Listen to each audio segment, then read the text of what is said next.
So hello Tectonic family, welcome to my YouTube channel. I hope you all will be fine.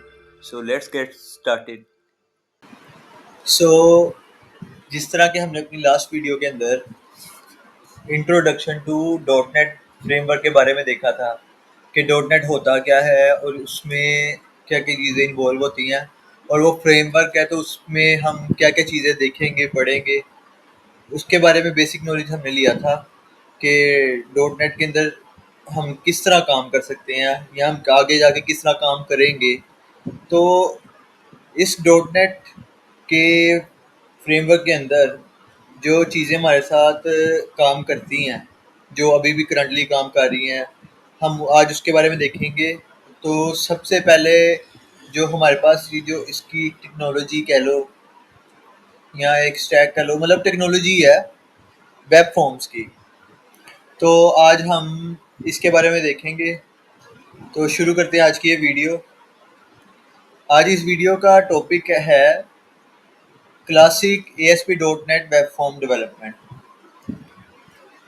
तो पहली चीज़ तो हमारे पास ये आती है कि हम इसके इंट्रोडक्शन देखें कि वेब फॉर्म्स होता क्या है, इसमें क्या क्या चीज़ें होती हैं और ये है क्या।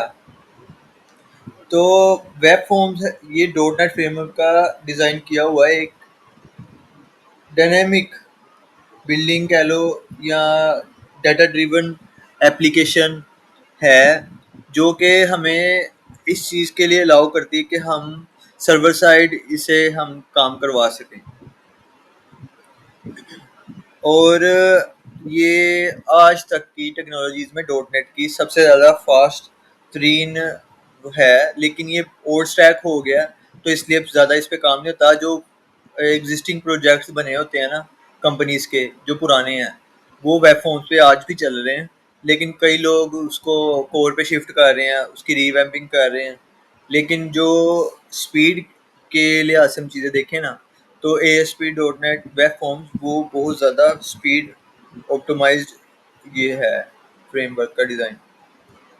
और इसकी हिस्ट्री की बात करें तो ये 2002 में हुआ था, मतलब डॉट नेट फ्रेमवर्क के अंदर जो वेब फॉर्म्स का आया था ना अडोप्शन, मतलब जब काम स्टार्ट हुआ था, मतलब मार्केट में आया था, वो 2002 था।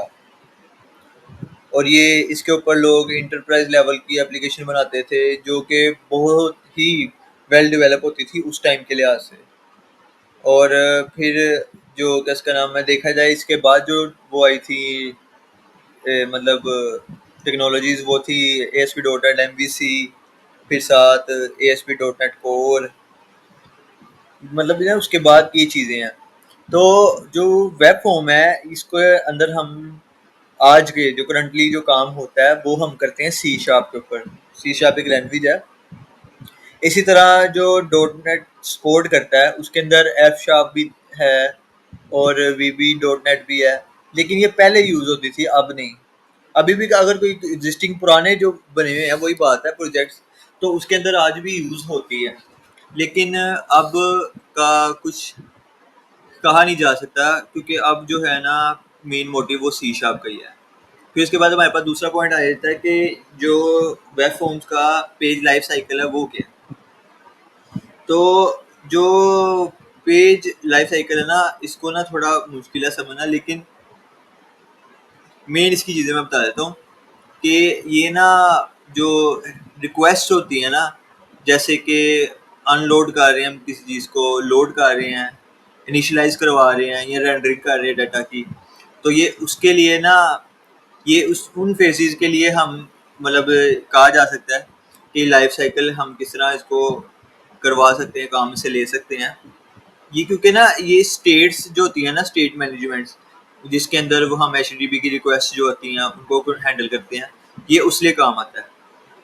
फिर उसके बाद आ जाता है वर्किंग विद कंट्रोल्स। इसके कंट्रोल्स में क्या क्या है, तो जो हम वेब फॉर्म्स के अंदर जो हमारे पास उन्होंने एक बहुत बड़े लेवल पे उन्होंने हमें सर्वर साइड कंट्रोल्स दिए हुए हैं वेब फॉर्म्स के अंदर, जैसे कि टेक्स्ट बॉक्स, ग्रिड व्यू है, बटन्स हैं और भी बहुत कुछ है UI के रेलिवेंट। तो ये उन चीज़ों को मतलब उनके कंट्रोल को के मुताबिक काम करवाता है कि हमने कोई इवेंट हैंडलर रखा हुआ है कि अगर हम बटन क्लिक करें तो ये होगा, या कुछ भी। तो ये उन चीज़ों के लिए काम आता है। जैसे हम आपने देखा होगा जावास्क्रिप्ट में हम ऑन क्लिक का इवेंट कॉल करवाते हैं तो एक ट्रिगर मतलब रखवा देते हैं कि ये बटन ट्रिगर होगा तो ये प्रोसेस चले। मतलब कि सिर्फ एक फॉर्म है उसको सबमिट कर रहे हैं तो सबमिशन के लिए एक बटन रखा हुआ है हमने सबमिट फॉर्म का। तो जब वो बटन क्लिक होता है तो तब फॉर्म सबमिट कराता है। मतलब ये ट्रिगर के जो मतलब ये कंट्रोल्स होते हैं ना, ये वो हैं। फिर उसके बाद आ जाता है इसकी बड़ी सबसे बड़ी स्कीम जो हम जिसको सोच सकते हैं या कहा जा सकता है कि इस वेब फॉर्म्स के अंदर सबसे बड़ा काम जो है वो कोड बिहाइंड मॉडल है इसका। अब कोड बिहाइंड मॉडल है क्या, इसमें ना एक HTML का ना एक मतलब आप कह लो कि एक सारा सिस्टम होता है जो हम HTML लिख रहे होते हैं फ्रंट एंड क्लाइंट साइड के लिए। जब हम इस पे राइट क्लिक करते हैं, अगर हमने कोई भी लॉजिक लिखी है ना, मतलब कोई भी फॉर्म बना दिया, अब हमने उसकी सर्वर साइड लॉजिक लिखनी है, तो हम उस पर राइट क्लिक करके उसमें एक ऑप्शन आता है कोड बिहाइंड का, कि कोड बिहाइंड मतलब हम इसकी सर्वर साइड इसी पेज की सर्वर साइड में जा सकें। तो वहाँ पे हम सी शार्प या VB.NET के ऊपर कोड लिखते हैं और ये बड़ा ना वेल स्ट्रक्चर मतलब क्लीन स्ट्रक्चर होता है, डिज़ाइन होता है कि हम उसके UI को हम कैसे हैंडल कर रहे हैं सर्वर साइड के लिहाज से। तो ये मज़े की चीज़ लगी है।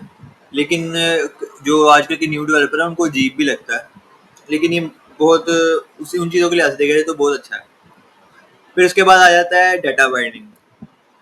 डाटा बाइंडिंग क्या होती है? डाटा बाइंडिंग से मेरे ख्याल से अब सारे जो न्यू डेवलपर्स भी हैं जो बन रहे हैं या जो पुराने हैं उन सबको पता होगा कि डाटा बाइंडिंग क्या होती है, कि हमने डायनेमिकली किस तरह डाटे को जो भी हम डाटा उसको पॉपुलेट करवा रहे हैं या फिर हम कोई सबमिशन का काम करवा रहे हैं तो हम कैसे सर्वर साइड और वो क्लाइंट साइड को हम कैसे डाटा बाइंड करवाते हैं उनके नेम्स के मुताबिक। या अगर हम फॉर एग्जांपल इसकी एग्जांपल लें कि हमने ग्रिड व्यू हुआ है और ग्रिड व्यू के अंदर हमने डाटा कैसे रेंडर कराना है टेबल्स में, टेबुलर फॉर्म में वो। और इसके अंदर ना रिपीटर्स भी होते हैं जो कि वो डाटा रेंडरिंग के अंदर सॉर्टिंग, पेजिनेशन और डाटा फिल्ट्रेशन के लिए बहुत ज़्यादा काम आते हैं। फिर उसके बाद आ जाता है स्टेट मैनेजमेंट। मैंने स्टेट मैनेजमेंट ऊपर भी थोड़ा सा डिवाइड किया था कि किस तरह हम स्टेट मैनेजमेंट के अंदर चीज़ों को इन्वॉल्व करते हैं, कि जिसके अंदर व्यू स्टेट होती है कि मतलब करंट स्टेट उसकी क्या जा रही है किसी भी मतलब एप्लीकेशन जो आप चला रहे हैं वो, और सेशन से हम कैसे चीज़ें गेट कर रहे हैं, उसकी कुकीज़ और जो एप्लीकेशन ऑब्जेक्ट्स बनते हैं रन टाइम पे उनको हम कैसे हैंडल करते हैं। इसके अंदर ये है स्टेट मैनेजमेंट का ना मतलब कि करंटली जो चलने वाली चीज़ होती है ना हमारे वेब के ऊपर, तो हम उसको किस तरह हैंडल करते हैं, ये वो चीज़ है। जैसे कि सेशन से आप एग्जांपल ले लें कि सेशन में अगर कोई आपकी एप्लीकेशन के ऊपर यूज़र लॉगिन होता है तो सेशन के अंदर उसका हम नॉर्मली यही करते हैं कि लोकल स्टोरेज पे सेशन में उसका यूज़र को ना हम सेव करा देते हैं उसके कैशे में। तो हम अगर हमें आगे कहीं जाके उसकी यूज़र आईडी या यूज़र नेम रिक्वायर्ड होता है तो हम सेशन से ही उठा लेते हैं। तो ये वो स्टेट मैनेजमेंट है। अच्छा, फिर उसके बाद आ जाता है वर्किंग विद मास्टर पेज। इसके अंदर जो मास्टर पेज होता है मतलब मास्टर पेज से मुराद के एक ना व्यू लेआउट होता है, मास्टर व्यू लेआउट, जो एक ही पेज के अंदर रहते हुए मल्टीपल पेजेस को हैंडल करवा देता है। इसके अंदर वेब फॉर्म के अंदर ना ये जैसे हम एंगुलर रिएक्ट में नहीं करते कि एक मेन लेआउट बनाया होता है उसके अंदर हम छोटे छोटे ब्लॉक्स या छोटे छोटे डिप्स के अंदर हम डाटा एंड कंपोनेंट्स को लोड करवा रहे होते हैं, अनलोड कर रहे होते हैं। ये उसी तरह का है कि एक लेआउट बना लेते हैं। अब उस लेआउट के अंदर हम चीज़ों को कैसे एक्सेस करते हैं, मल्टीपल पेजेस को एक जगह पे कैसे एक्सेस करते हैं, ये वो है। मतलब कि एक ही पेज पे रहते हुए हम मुख्तलिफ नेविगेशन में काम कैसे करते हैं। तो वो चीज़ होगी। फिर उसके बाद आ जाता है कि वेब फॉर्म्स की वैलिडेशन कंट्रोल क्या है। वैलिडेशन कंट्रोल से आपको समझ लग रही होगी कि हम जैसे रिक्वायर्ड कोई फील्ड होती है कोई फॉर्म की, हम उसमें रिक्वायर्ड चीज़ें मतलब कि ये फील्ड रिक्वायर्ड है इसके बगैर हम फॉर्म ऐड नहीं कर सकते। जैसे कि हमने जावास्क्रिप्ट के अंदर देखा था, जो मेरी प्लेलिस्ट है फ्रंट एंड डेवलपमेंट में, तो उसके अंदर जावास्क्रिप्ट में फॉर्म वैलिडेशन क्या है उसके बारे में मैंने डिटेल में वो पूरी एक वीडियो बनाई है, तो अगर किसी ने नहीं देखी तो वो जाके देख सकता है। तो बाकी हम कैसे फॉर्म्स को वैलिडेट कर सकते हैं ये इसके अंदर भी मुख्तलिफ एट्रीब्यूट्स हैं। हम कस्टम वैलिडेटर भी इसमें बना सकते हैं। वो डिपेंड करता है कि हमने किस तरह की चीज़ें रखनी है और किस तरह की नहीं। तो मतलब कि इसमें काफ़ी चीज़ें, स्कोप काफ़ी वाइड है। तो फिर बात आ जाती है इसके कॉर्नर कोड पे कि इसमें क्या फ़ायदे हैं, क्या नुकसानात हैं, मतलब कि इसकी स्ट्रेंथ किस लिहाज से है, आज के दौर के लिहाज से अगर देखी जाए तो, और इसमें हमें चैलेंजेस क्या किस तरह के देखने को मिलते हैं। जो वेब फॉर्म है ना, ये बहुत ज़्यादा ईजी टू यूज़ है अगर आज की दौर के स्टैक और डेवलपमेंट के लिहाज से देखी जाए। और ये स्पेशली जो छोटी लेवल पे जो बनती है ना एप्लीकेशन, उनकी बात करें तो, कि आप कोई मतलब बना रहे हैं, कोई ज़्यादा बड़ी चीज़ें उसने हैंडल नहीं करनी, तो ये उनके लिहाज से ना बहुत ज़्यादा अच्छी चीज़ है। लेकिन बात वही आ जाती है कि आप जो न्यू टेक्नोलॉजीज जैसे आ रही होती हैं, आपको उनका भी पता होना चाहिए कि आपने किस तरह उन चीज़ों को अचीव करना है। तो इसके बाद जो आने वाली चीज़ें हैं वो हैं MVC और कोर। तो इंशाल्लाह हम अपनी नेक्स्ट वीडियो में MVC के बारे में देखेंगे।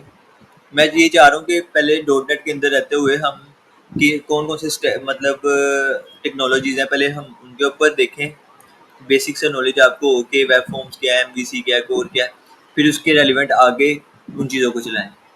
तो उम्मीद करता हूँ कि आज की इस वीडियो में आपको वेब फॉर्म्स का पता लग गया होगा कि वेब फॉर्म्स होते हैं क्या, और ये पुराने दौरों में जो एप्लीकेशन थी वो वेब फॉर्म से बनती थी, किस तरह चलती थी, किस तरह नहीं। इन चीज़ों को खुद भी देखें और इम्प्लीमेंट करने की कोशिश करें। मैं ज़्यादा से ज़्यादा इसी चीज़ में दूसरों को इंस्ट्रक्शंस यही देता हूँ कि आप अगर कोई चीज़ सीख रहे हैं ना, तो उसके ऊपर उसकी इम्प्लीमेंटेशन लाजमी करें, क्योंकि ये बहुत ज़रूरी है। जब तक आप इम्प्लीमेंट नहीं करेंगे आपको कुछ भी नहीं आएगा। वर्बली सुनने से या कॉन्सेप्ट लेने से या ट्यूटोरियल लेने से कुछ भी नहीं होता, जब तक कि आप खुद उस चीज़ को अपने हाथों से इम्प्लीमेंट ना करें। तो मिलते हैं फिर नेक्स्ट वीडियो में, तब तक के लिए अल्लाह हाफिज़। So don't forget to like, subscribe and share. Thank you.